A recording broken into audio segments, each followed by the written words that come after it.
Explain the robbery that happened that ended up adversely affecting your football career.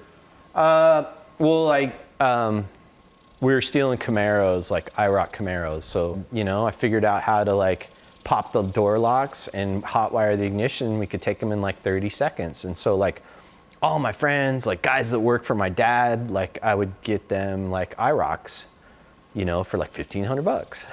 And like, it was really dumb. Like we were driving around stolen cars and like the dealership, we were just taking them off the dealer lots. And so like I had one half stripped in my garage and then one with no wheels on it with in my driveway under a tarp, and then I like came flying around the corner, wow, like with the radio blaring and stuff, and there's like 20 cop cars and my dad and another cop sitting in my front yard. I'm like, I started to gas it and I'm like, oh, I'm caught. So I pulled over and like stopped.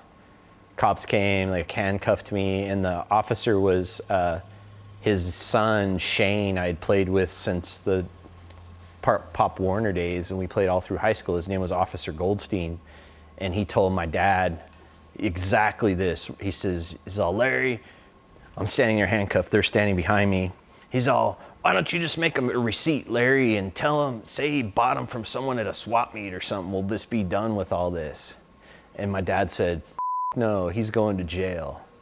And I remember I like sitting there like feeling like my heart sink, like, oh, like I heard that, and then I probably was like, yeah, like I'm done, I'm free. And then like, oh.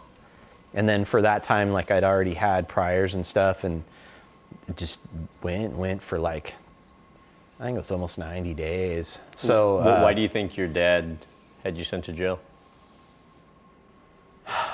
I would hope that like he wanted, I hope he sent me for the reason that happened, because I learned my lesson, and like as soon as it flipped off like a light switch after that, it was like really bad because I was this all-star player, and so it was in all the papers, or all the papers local, and then I got out, and it's like kind of the fallout, like all the schools had come for visits while I was gone, and like, we'd like to meet with him and right. and talk to him about visiting our school. Nope, he's in jail.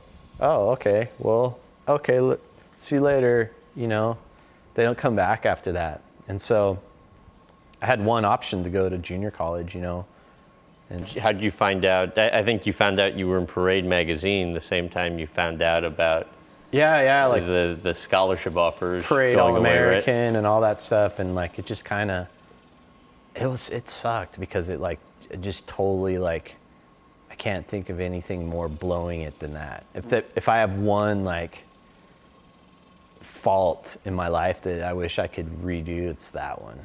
Cause like my life would have been way different, I think, I don't know if it'd have been better, but like, big mistake.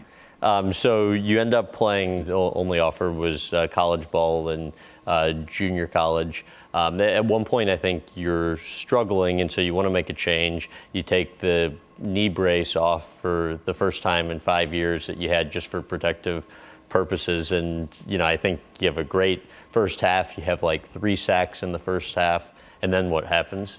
I got drilled. It was against Long Beach, and got drilled in the knee, and like it was done. Like folded my leg up and tore out all my medial collateral and my ACL, and like ruptured the meniscus, and like tore it up pretty much the worst you can do it. How awful was the hit? It wasn't really that awful. It was just like, because he hit me when I wasn't looking.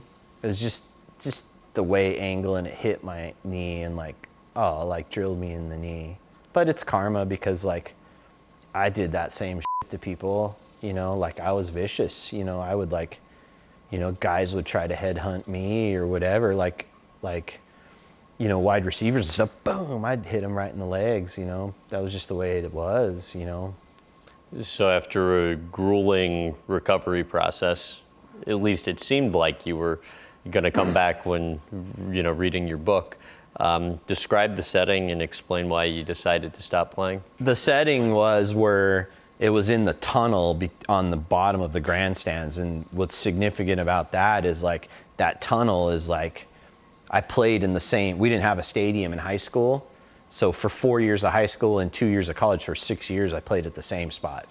And so that tunnel was like special to me because where the band used to come through, and I used to make them stop there and play for a minute when you come through, because it like marching band, like drums, you know, Sure.